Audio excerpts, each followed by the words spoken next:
Erica has been called the master of addictive suspense and the queen of the romantic thriller. She's a New York Times and international chart best-selling author. She has her first series, a paranormal mystery romance mashup called The Lightkeepers. Her newest novel, The Other Girl, is out now and also available for purchase in the Courtyard from Garden District Bookshop. Welcome, Erica.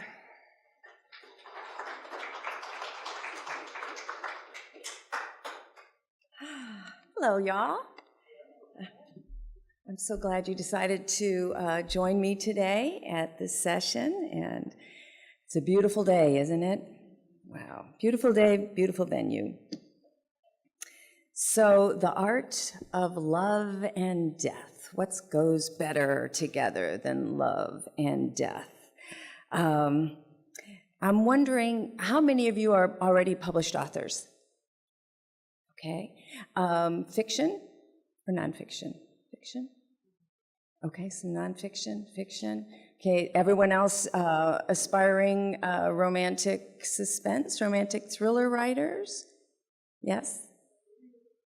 Pardon? And a reader. Oh, yay, love readers, gotta have readers. Well, good. It's good to know that. I just kind of like to know what you all are about. So a very, very brief history about me is I actually started my writing career in romance, and it was in the short romances like the Harlequins and the Silhouettes, Love Swept, things like that. I wrote 13 of them before I turned my attention and my passion toward suspense, mystery, thriller, women in jeopardy, children in jeopardy, all things suspense, basically. I've written 35 full-length novels and 3 e-novellas.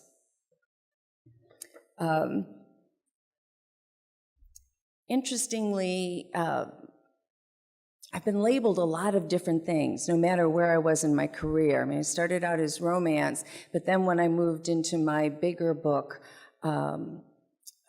life, that I would see these reviewers would give me, they would call me these things like a romantic thriller, a romantic police procedural, a romantic mystery action adventure woman in jeopardy novel. I mean, they'd attach all these different labels on. And even, you know, the mashup of the romance, supernatural, mystery, you know, thing. I tend to do that in my books. I tend to mash up a lot of different genres. And the ultimate mashup we're talking about today is really romance and suspense together. And I wanted to tell you, don't worry about labels. Don't worry about labels. It's about the book. It's about writing the book, a story that you love, that you have passion for the story, for the characters, in a genre that you love to read. When romantic suspense kind of started becoming a big thing again, because everything's cyclical. I mean, if you think about some of the old Mary Stuart novels and the Gothic romances and Phyllis Whitney type things, there was always that kind of romantic suspense around. But when it started to become big again, I remembered a lot of writers talking about, well, you know, if you're writing romantic suspense, it really has to be 50% romance and 50% suspense. You know, and we'd all like worry about such things. Don't worry about such things. Again, it's the story. Some books might be more about the romance and less about the suspense or the crime or whatever's going on.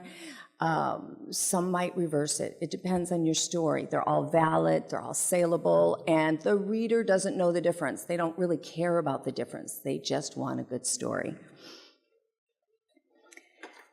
The thing about writing a romantic thriller or romantic suspense, like I said, it is a mashup. So you're writing 2 categories, basically, putting them together. So you have to do both well.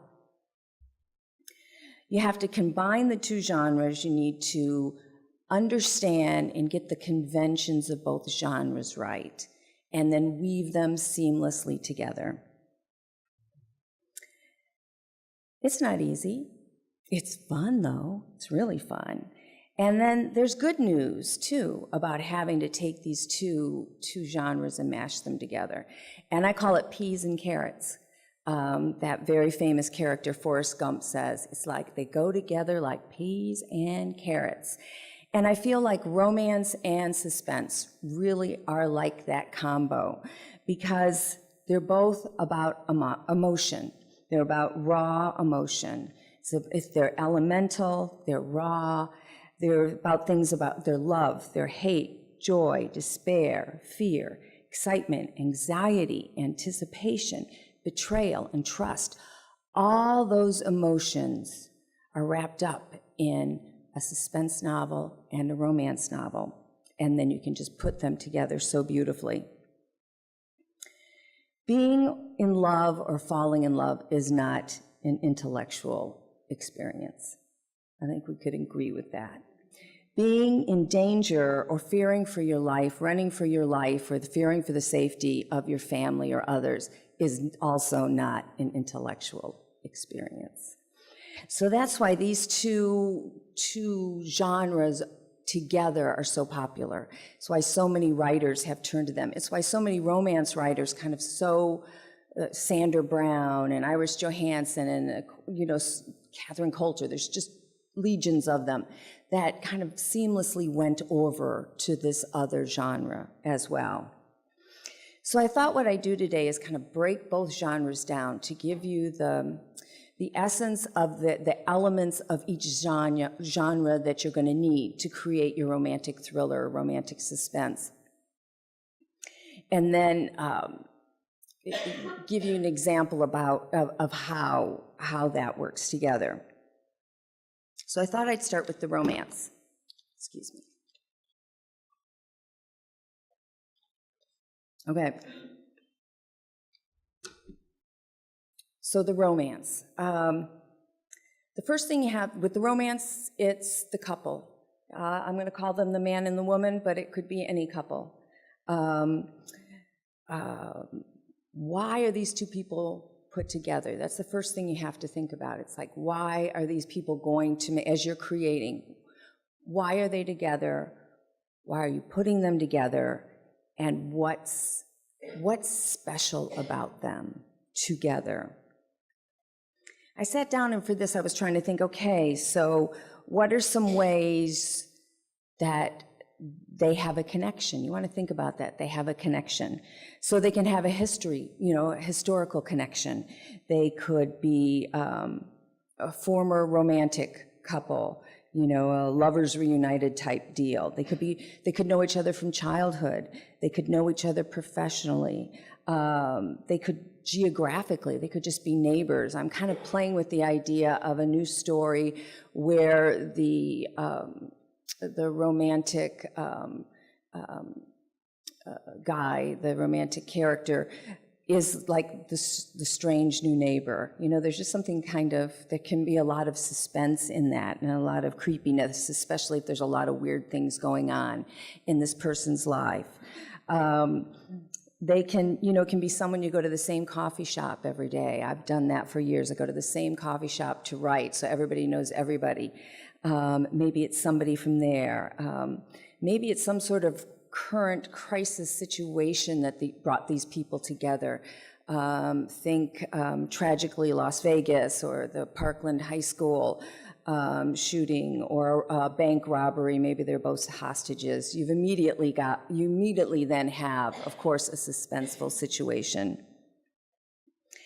So you have a reason that these people are together. Of course, they're going to feel some attraction to each other because, well, it's a romantic suspense or a romantic thriller. But they have to have a conflict. The great Sandra Brown once said, I was sitting in a seat and she was doing the talking, and she said, if your hero's a firefighter, your heroine needs to be an arsonist. So that was her way of saying the conflict can never be too great between these two people. When you think about it, a firefighter and arsonist, that's never going to work. But isn't that the challenge of the writer? So you have to have something deep, you have to have something meaningful, you have to have something between them that's more than something that can be explained away, or, you know, I'm a vegan and your diet is totally meat.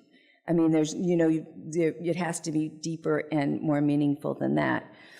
So again, you can turn to history, the character's history, a betrayal, a personal past history, professional issues, moral or ethical stand, competing careers, some internal issues that the reader may know about because they've been in the other character's head, but the other character doesn't know about. For example, trust issues. And the third thing that the romance has to do in one of these books to make a romance really poignant and powerful is the romance has to answer a question for the character. It has to, I think of it as it helps heal a wound, it helps plug up a hole. It's something they learn, both the characters should be learning something about themselves and life. Okay, so those are, you know, the romance is going to be part of the character's growth. Don't confuse that with the idea of I need a man or I need a woman to make me whole. That's not what that means. It's not like I've got to have a boyfriend or I'm not going to be happy. It's that whatever's been holding the characters back, whatever with the plot, whatever they're learning with the rest of the story, somehow through this relationship, it helps seal the deal. It helps heal that wound. It helps them. I like my characters to take a step forward in life, to be able to take a step forward and move on.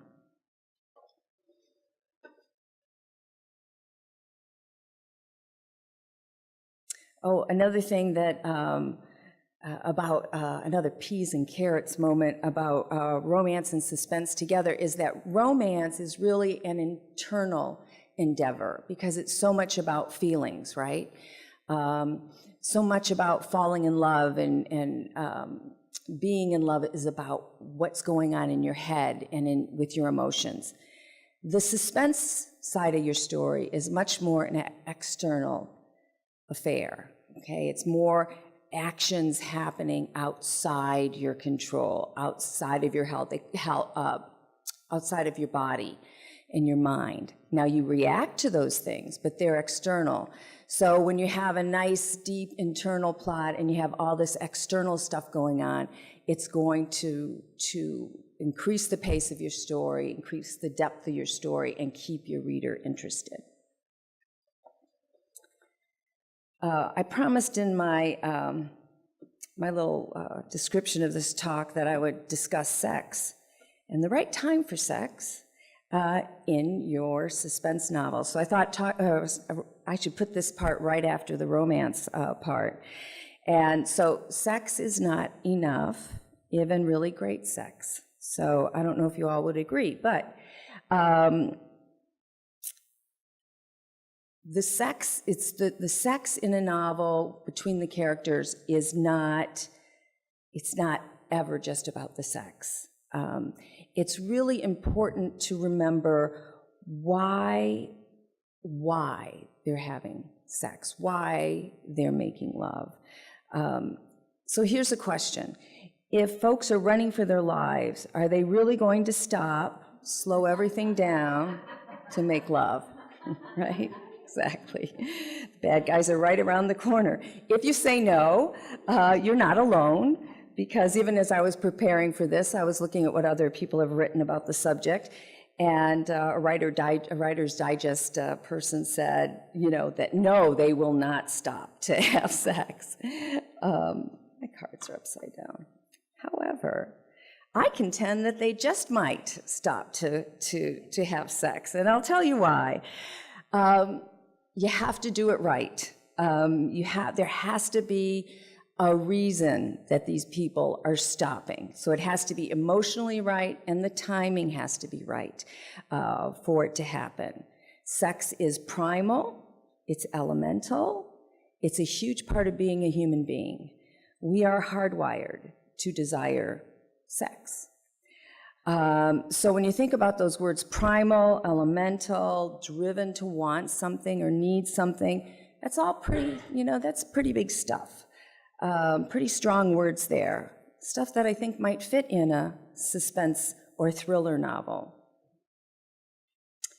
So what kind of things does sex provide for your character at the right moment? It's a question. What can you get out of this act between them? So I've listed some things that I think are pretty important to think about.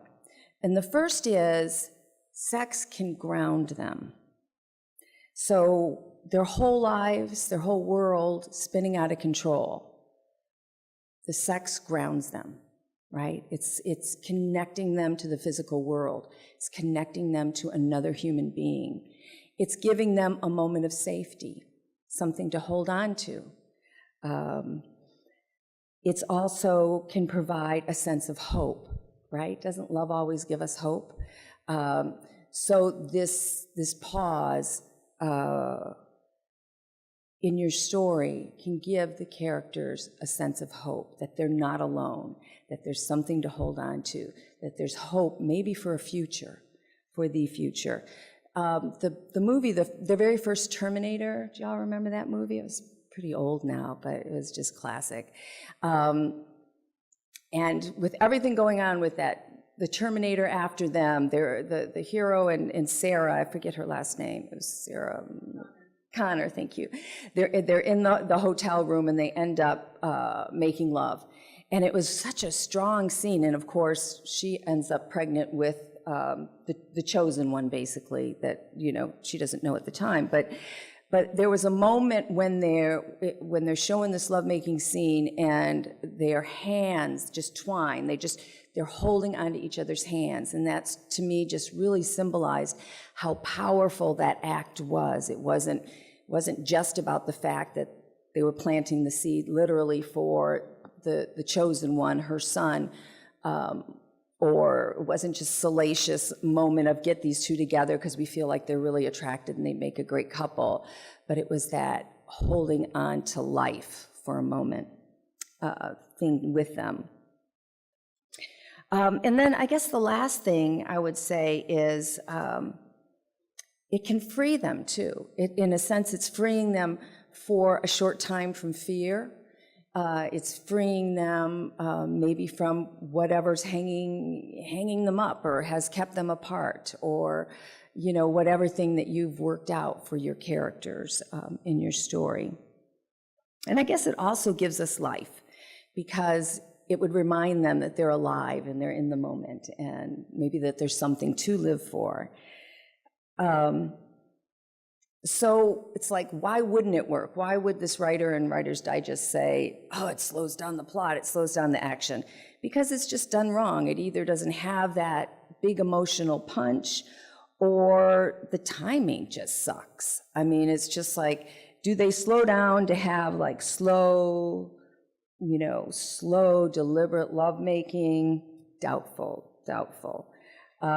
Do they maybe, as in the Terminator, have this primal, desperate mating?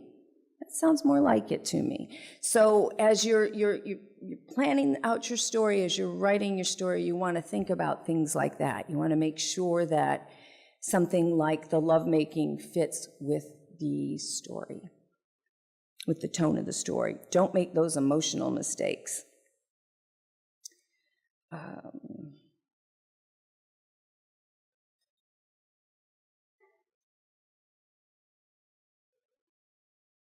In terms of those the emotionals, their emotions and the emotions that are going on in the story at the time, you still have this conflict, right? You have this big conflict between them. So you also have to remember that conflict, and when they decide to get together, overcome whatever the conflict is, try on one of these emotions for size. Why would they do it? Ask yourself why. Desperation, fear of death, imminent danger, grief, maybe they lost one of their troop who's with them, hopelessness, anger, betrayal, or hurt. I mean, all those those are just way cooler than, wow, you're cute and I'm horny. You know, it just adds a lot of depth. The romance serves the suspense, and we're going to talk about that in just a little bit when I get, in fact, the next card, when I get to the suspense part of it. So the romance is going to serve the suspense. I just love suspense. I love suspense novels. I love the way they make your heart race and the pace of them. I mean, that's like the thing about good suspense is it makes your heart race. You wonder what's going to happen next. You keep reading, keep turning those pages. So you really don't want to slow that down. One of the articles I was reading was talking about worry equals suspense, or suspense equals worry. So how do we get that in our novels? Suspense, as I mentioned earlier, is also emotional. It's primal, it's elemental. I mean, if you think about Jurassic Park, what's more elemental than running for your life because you're going to be eaten by a great big dinosaur? And most suspense, as I said, is external. It's things happening to the characters that's driving the plot forward. Here are 4 necessary elements for a good suspense novel, okay? So you want to have a crisis that throws the hero's world into turmoil. Something happens very close to the beginning that's a crisis that throws their life into turmoil. The second thing you want is a really great hero or heroine, same thing, protagonist. You want to have goals and flaws and struggles. The reader needs to really sympathize and relate to the hero, because if you don't care about them, you don't care about this crisis, right? This thing that's happened to them, who cares, right? So you want to have empathy. I'm doing a study at my church. It's actually called Love Talk, which is kind of interesting, but they were talking about empathy, and they were talking about the fact that empathy is head and heart. When you talk to someone, or when you're having a conversation with someone, you have empathy. It's more than understanding, and it's more than feeling. It's head and heart. And that's what you want from your reader. You want your reader to be engaged with their heart and with their head. They want to understand the character, and they want to feel for the character. So that's what you're trying to do. I wrote this in pencil, so it's hard to read in the dark. No worries. Okay. And then you also need a villain. You need a strong villain. Okay. You need one that's worthy of your hero. One that that feels dangerous to your character. I remember a popular writer who always wrote, some pretty good romantic suspense. She wrote a novel, and her villains were a couple of real dumb the kind of dumb guys, the dumb bubbas that might pull off murders and robberies that you read about in the newspapers. They weren't very clever.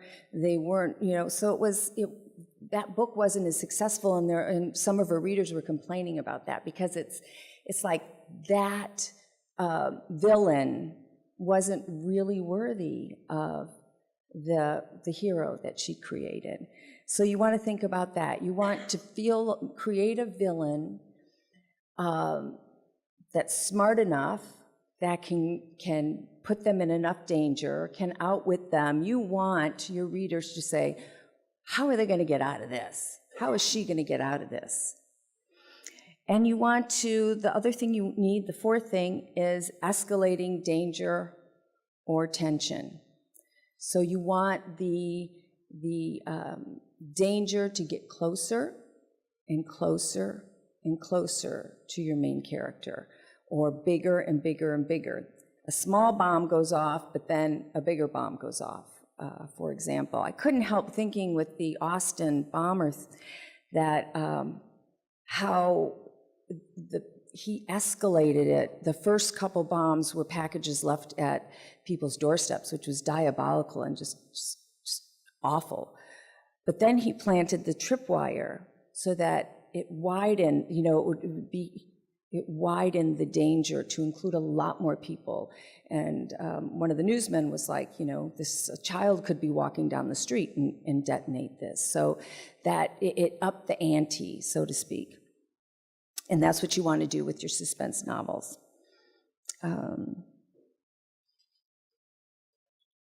So basically, the first thing you want to do is you want to hook your reader. You want to throw in a crisis. You want to put that character in crisis. You want them to, you want your reader to care about that character, have sympathy and empathy for that character.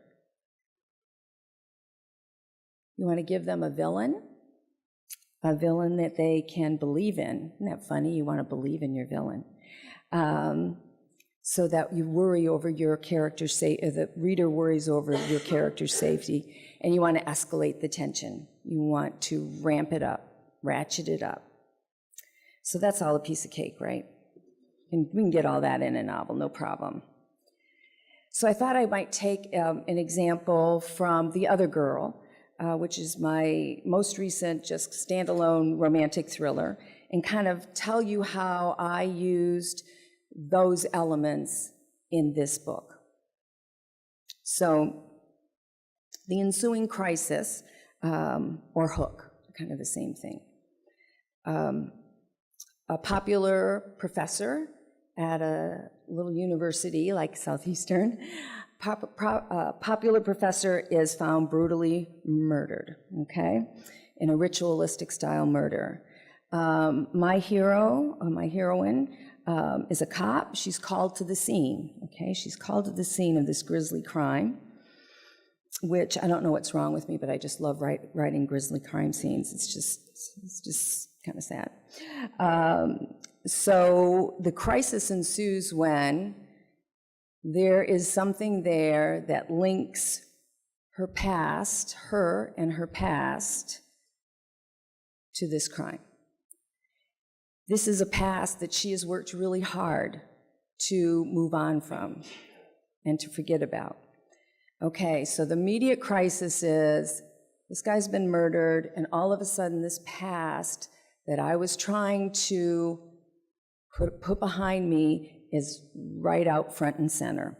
And somehow this guy knew something about me, this murdered person. Okay, so we right away then learn about the heroine too. We learn that she had a really, really troubled past. She had some very traumatic things happen to her. She did a stint in juvie, and she basically, from this small town, nobody ever believed her. She was trash. She came from trash. Her daddy was in jail. Her brothers were trash. That kind of thing. We like to pretend we never thought that. We probably have sometime in our life about someone or something. So she's decided, she comes out of juvie, this is all past story, we learn all this, that she's promised herself nobody'd ever talk about her that way again, okay? That she was going to prove to them that she was worthy, right? So that's our hero. We're starting to learn that. We're starting to understand and have empathy for her. So what's the worst thing that could happen to her? The past that she's worked so hard to put behind her suddenly is unearthed. Okay. Then we have a love interest. Okay. Now, how does this love interest come into her life? Now, these are all decisions you make as you're plotting your story. He's actually her partner. He works with her. They work well together. They're friends, she thinks. Then he does the unthinkable. He confesses that he's in love with her. He's in love with her. Well, here's the conflict. He's a great guy, but, that's just unprofessional. She's not going to be running around and sleeping with her partner. That's just not going to happen. She's worked really hard to always be on the up and up. That's, her reputation would take a hit. And plus, because of her past, she really doesn't trust. She doesn't really open up and trust people. And she's not about to then go ahead and trust this man and get in a relationship. So then we also have, that. So we have our conflict, we have our love interest, we have our crisis, and as the tension and the suspense starts to escalate, or as her past, and the present really start colliding, as it looks more and more, suspicion turns to her as the killer of this professor. As all these things start coming together, what do you think happens? They have sex. Of course they do, right? Sorry. It's that time of year, decongestants, and I get so dry. So in one way, that might undercut tension, you'd think. But it also, in this case, really ramped up the conflict and the complications within their relationship. And I use that also in the suspense as a way to say, for them to start doubting each other too, because he's wondering, wait a minute, I told her I loved her, so is she sleeping with me now and starting a relationship with me now? So if she is arrested, I'm on her side. So maybe she has an insider in the force, on the force still feeding her information, someone who maybe will provide an alibi. So he starts doubting her authenticity, and she starts doubting his. All of a sudden, some things come up about him. Wonder, does he really? I mean, what's really going on with him? So they have these outside forces, and they have then the inside forces. So, and then finally, just hitting bullet points here, finally, through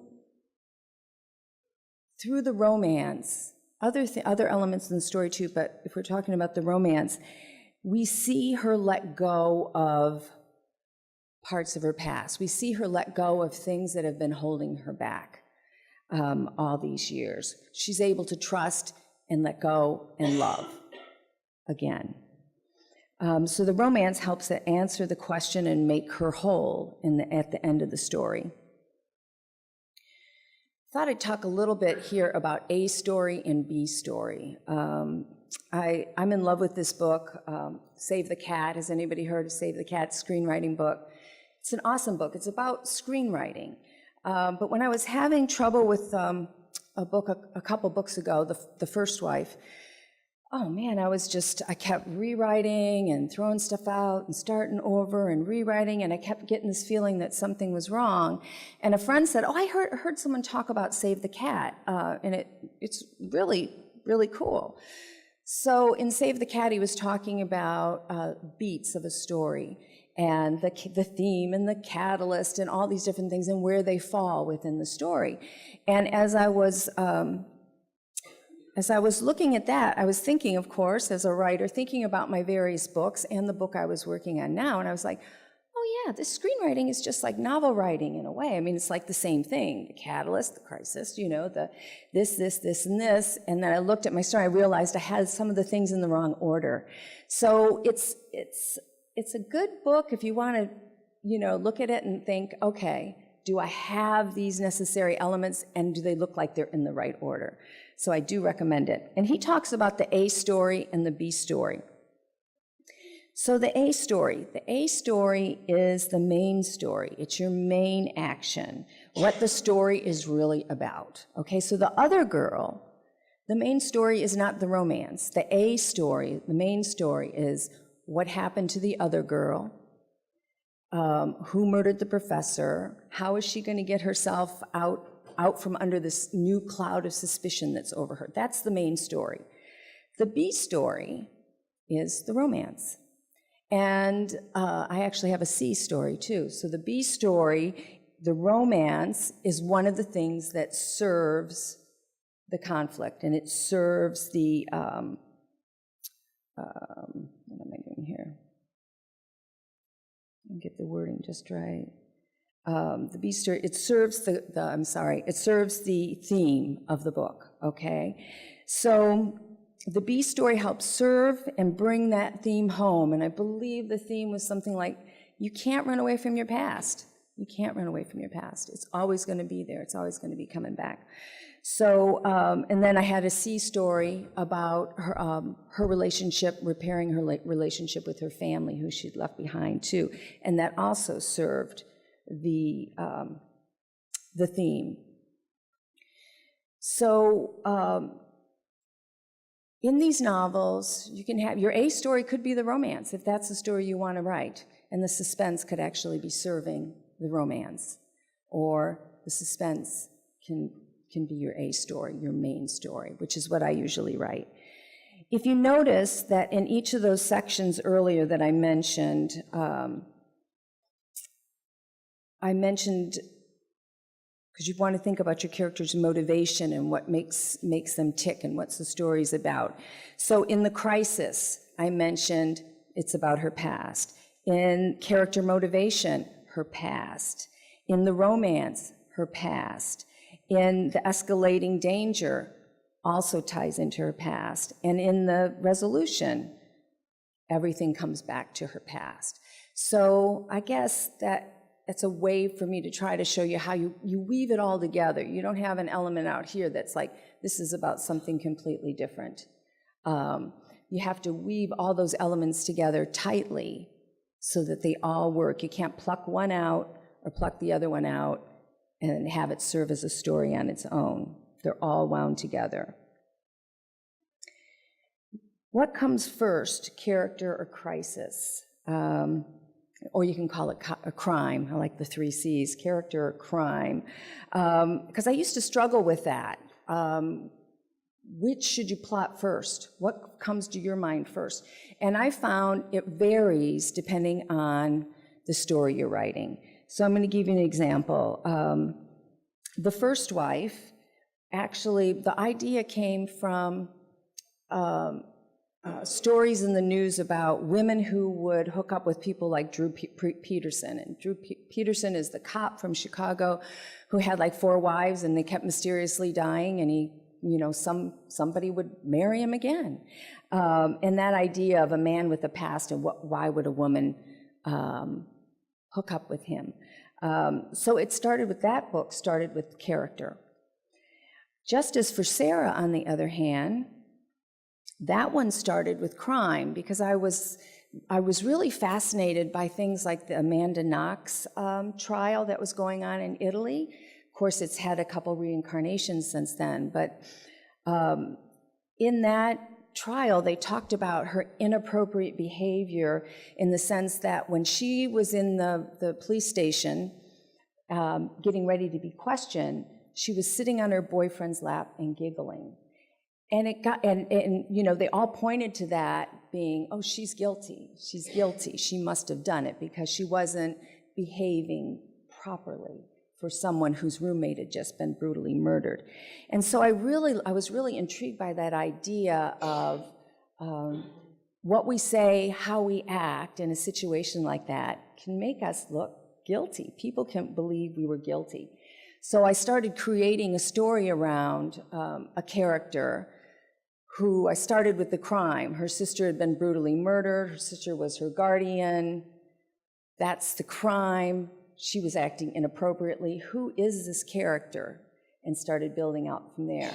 So you can start either way. Start with your character or start with your crime, and work from there. Okay, I have no idea what time it is. It's 1:30, we've got a little time. I thought we'd do a little, just kind of a little writing exercise, but first, do you have any questions for me?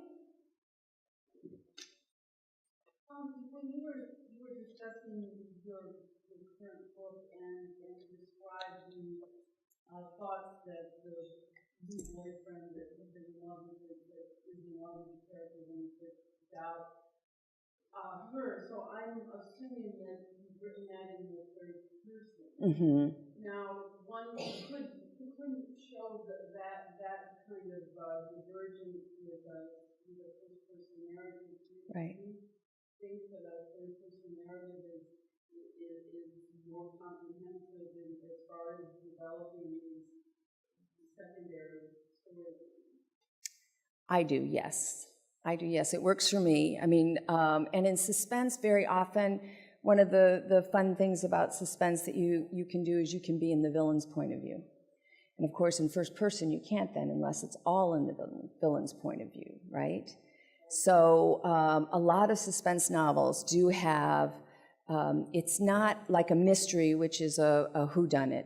It's a suspense, which is a why done it. And a lot of times in suspense, you already know who the villain is.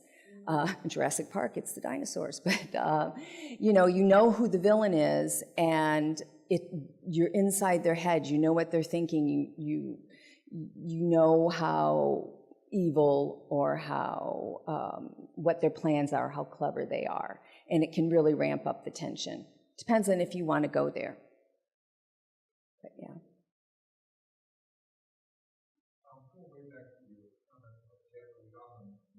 Mm-hmm. Do you accept the concept that there are certain expectations within certain genres, and then genre and mystery, find out who did it, and then Yes. get together, and more genres you mash, more difficult to number one be in the category, but Right. itself, and number two, how you make everything happen, and somebody is disappointed. Right, right. It does make it more difficult the more you start mashing, the more things you try to fit in there.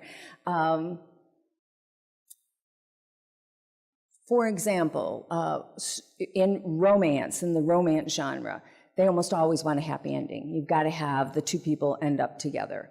In a romantic thriller, you don't really have to. You could have them break apart, or you could leave it with a maybe, or leave it open-ended. But strict romance, they want to know that those characters are going to end up together. If romance is the A story, I would definitely want to, have a happy ending, right? What's interesting is I found that romance readers, maybe more than any other genre, are very forgiving. They really like to read widely, because anytime there's a romantic element, whether it's in a science fiction, or you think about J.D. Robb books in science fiction or in mystery or in whatever the genre, they tend to like them. They read young adult too. Mystery readers are a little more hardcore about what they want from their books. For example, science fiction's the same way. It's like there's rules you don't break with those. But so it's and sometimes the mashup too. You're talking about maybe the A story is romance and the B is just a thread of a mystery, but it does get harder, yes. And in terms of booksellers as well, trying to get those on the shelf. Any other questions? Just a real simple one. Could you just tell us again what the scriptwriting book was? Oh, Save the Cat. Save the Cat. Yes, it's by Blake Snyder. It's so good. So I thought if you'd like, and we can talk about these, or I can go around the room, you can tell me about your ideas or whatever. I thought it might be fun to do a little writing exercise. We have a few minutes where you come up with the crisis or the crime, the hero, the protagonist, and the romance. And you decide how you want to build this. I put build your own perfect beast, because Blake Snyder in this book talks about building the perfect beast. And I don't know about you all, but sometimes when I'm trying to finish a book and it's not cooperating, I refer to it as the beast. But so put those together. What is there a crime? Is there a crisis that you can think of? Maybe it's something you're already working on, and your characters, the heroine, try to come up with, thinking about the pieces, the history, the emotions and see what you might come up with. And we can either, I could just walk around the room, and if anybody wants to talk about their idea, I'd be happy to listen, or we could talk about them as a group too. We don't have a lot of time. Anybody have any questions about that?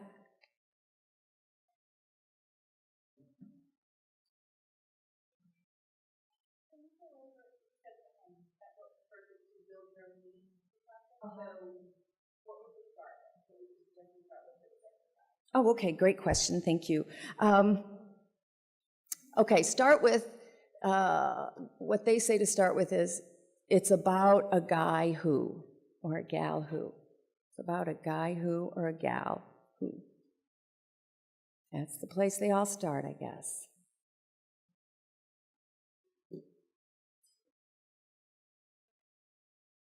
And then I think I'd go to the crisis. What's going to turn their life upside down?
I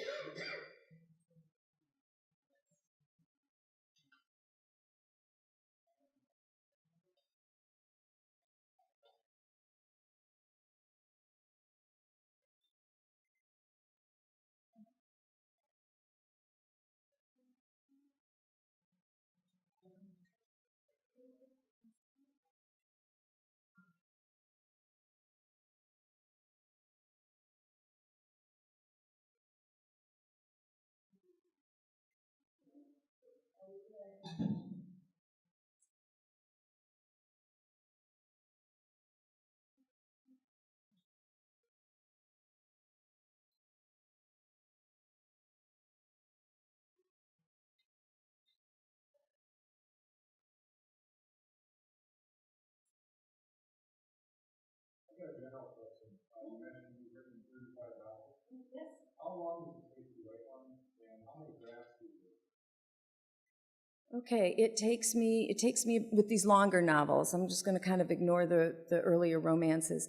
About a year, and I keep trying to make it less than a year, and it doesn't work for me.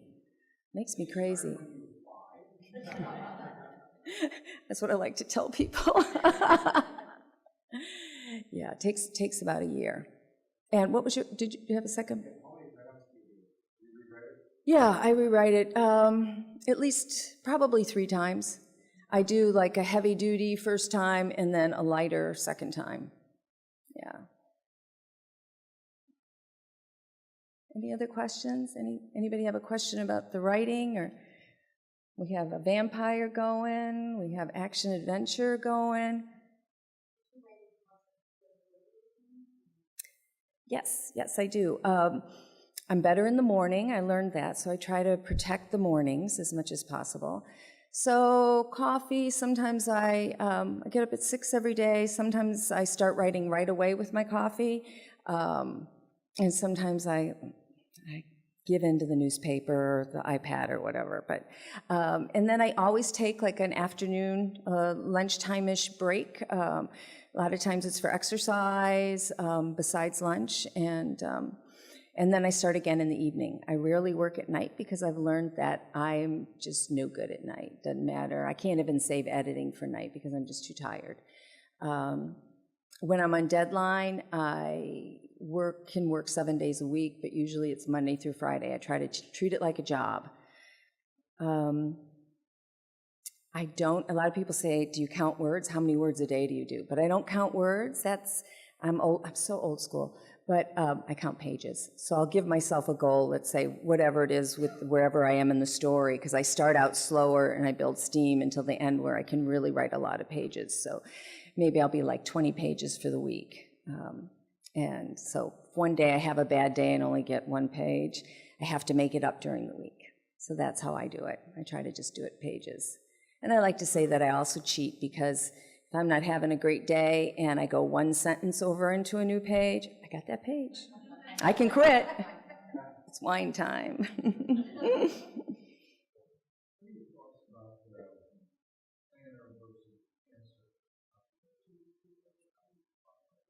It's a great controversy too, isn't it? Because I started out as a plotter, and am now more of a pantser. I started out doing like 55 and 65 page synopses, and that's long. But I kind of work everything out. It might take me a couple months, 2 or 3 months, but then when I was writing, I had it all worked out. And along the time, right after Katrina, I was getting ready to write another book, sitting on the porch. There was no electricity yet, but we got the Times-Picayune, and it was talking about the refrigerator graveyards and how they look like graveyards with, the refrigerators just lined up, and how the EPA had to clean them out because they had toxic material. So I'm reading the stories in the paper, and I start thinking, wow, what if they found a refrigerator that had a serial killer's trophies in it? Because they wouldn't know where that refrigerator came from. They wouldn't know whether the serial killer was still at work in the city or gone with the storm. And so when I started to do my typical write the synopsis for it, I just couldn't get myself to do it. It was like there was this resistance inside me, and I just kept thinking, I want to just start writing.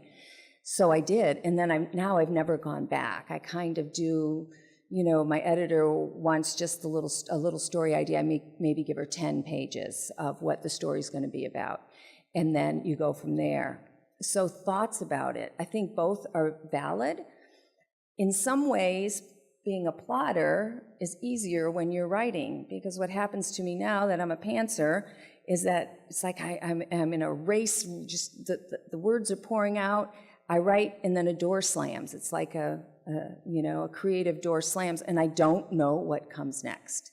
And so I have to it's kind of painful time. It's like, you pace and you nervously do this and that and eat chocolate and until I know what happens next. Then the door opens and then I'm writing again, and then all of a sudden it slams again. When I did those really long outlines, I had a map that I followed, and it helped. I had small kids at the time, so, that really helped.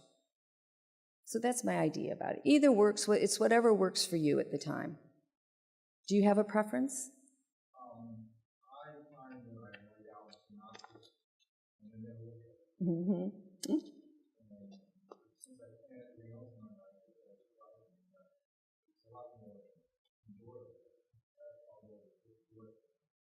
Right. But it is more enjoyable. It's exciting then. Yeah. Yeah, a lot of writers talk about the fact that they do a synopsis and then they never look at it again. So you're not alone. Yeah.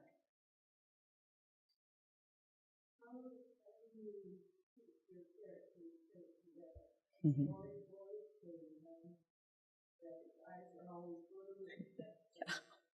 Yeah, I should have a storyboard. Because I do make those mistakes, and you have to go back and find them. For a while, I had an assistant who would read as I went, and she would make the story like a storyboard for me. And Uncle Chad would be Uncle Drew by the end of my book, and it's like, who is this character? So now I just, I try to just go back and find all those things. I do a search. I do a document search of the names and so forth, yeah. And then hope my editor will find one, whatever last vestige of mistakes for me.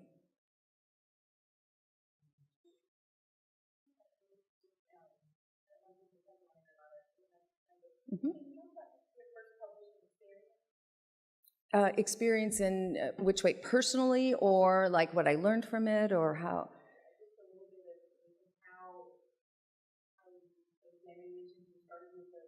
Mm-hmm. Right. I can talk about that. I caught the writing bug. I thought I was going to be an artist. That's what I was trained for. I have an MFA in painting, and I was teaching up at Southeastern in the art department. I've taught there for 6 years, and during that time, a free Nora Roberts romance was dropped into my shopping bag, and I started reading. I got hooked, and I started going in this reading frenzy and decided I wanted to try to write a romance. When that happened, then once I started writing, I was like, this is it. This is what I want to do.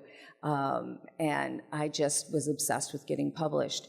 So getting published wasn't as easy as one would hope. It never is. My first book is still in a drawer, and I title it, its real title isn't this, but I titled as a joke, I retitled it Fatally Flawed, because it seriously had every mistake a new writer makes, hackneyed story, cliche characters, coincidence, whatever. And I rewrote it several times, but it never did see the light of publication, and I vow it will never will, I should say. And then I was I met other writers, talked to other writers, went to conferences like this, got in a critique group, improved my work, was writing my second book, and it got a bunch of rejections. And then started my third book, thought, okay, I'm going to start my third book. And with that one, I got an agent, and it sold.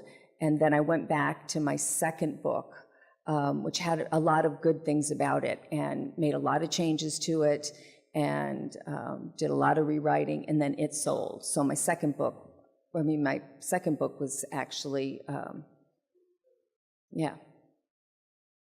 before my first, so third book and then my second book, right? Yeah. And it's interesting too. I like to think of myself as a writer who's followed her muse instead of maybe her good sense. I'm not very calculating. I find something that I love and I run after it, you know, and that's what I did with the suspense, because my first kind of big novel after my romances was titled Red, and it was very successful. And it was turned into manga in Japan before we really even were talking about manga here in the States. And then it was turned into a daytime drama in Japan, which was very cool. And they sent me over to, you know, it was also in book form in Japan. They sent me over to do a tour. But anyway, when I was coming up with that second book is when I've got that little subplot of an idea for suspense, and I just fell in love with it. I was having so much fun writing the little cop parts. So the next time out, I wanted more of that. So I wrote more of that, and then I wrote more of that, and then more of that, until I kind of did an arc of romance up to straight kind of police procedural with no romance, and then kind of arced back down to including more relationship again. But the point of that in terms of publishing is that I did it slow enough that my publisher let me do it. They didn't see this happening because I didn't see it happening really either. I was just, you know, going after what I was just in love with at the moment. So, because as you know, if you write a certain kind of book for a publisher and it does well, usually they want that same kind of story from you again. So it's not very calculating. It might not really make good business sense, truthfully. But I think I was more artist than business person. Do you have any? What's your favorite? Pardon? What's your favorite mistake you made? Oh, I remember one from a mistake that I made in one of my early romances, where in one scene he has his shirt off and then right away his shirt was back on. Well, it was kind of like Houdini magic. Yeah, so stuff like that. I've changed characters' names, eye colors. I know someone asked me about that. And then I've done some time changes that have just driven me crazy, because I'm just so not time girl.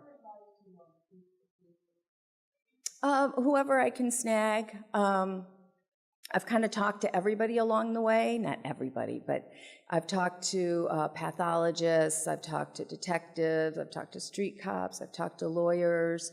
If I set a book at another locale, I go visit the police department and talk to them.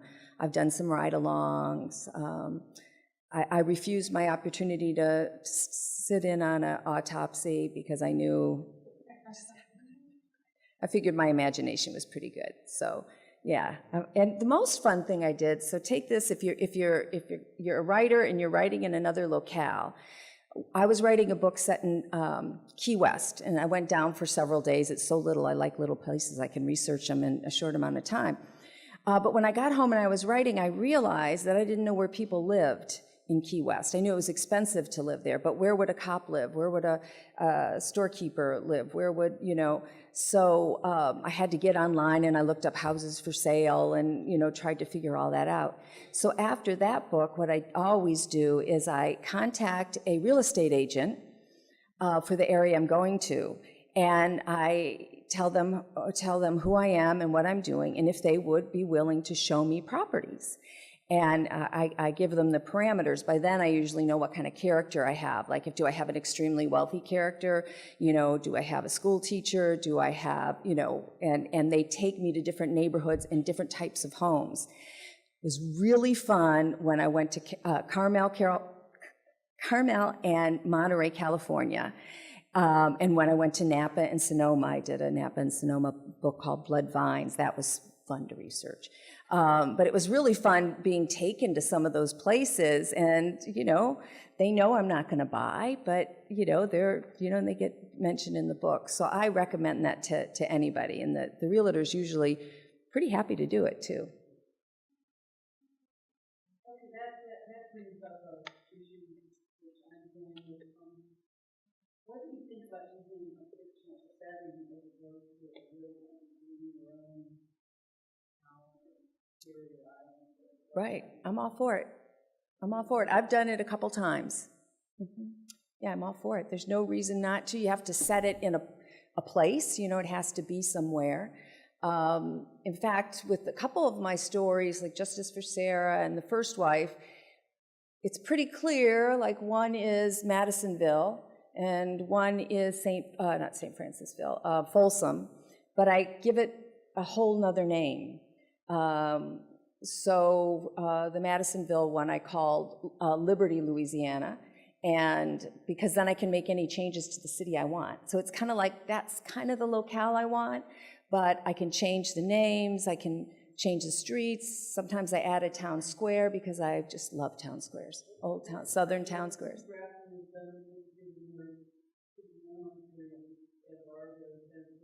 Yeah.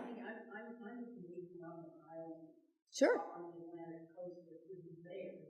Yeah, absolutely. Yeah. Why not? Yeah, I think that's fine. That's great. Kind of two related questions.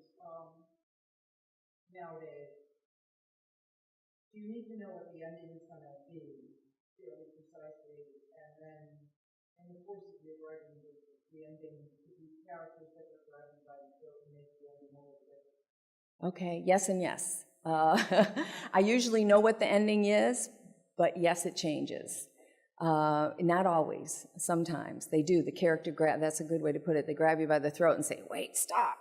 I've had a character who was supposed to be dead through the whole book who turned out to be alive. I changed a villain.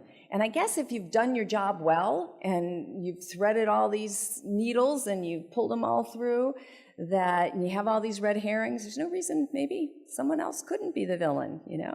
So, yeah.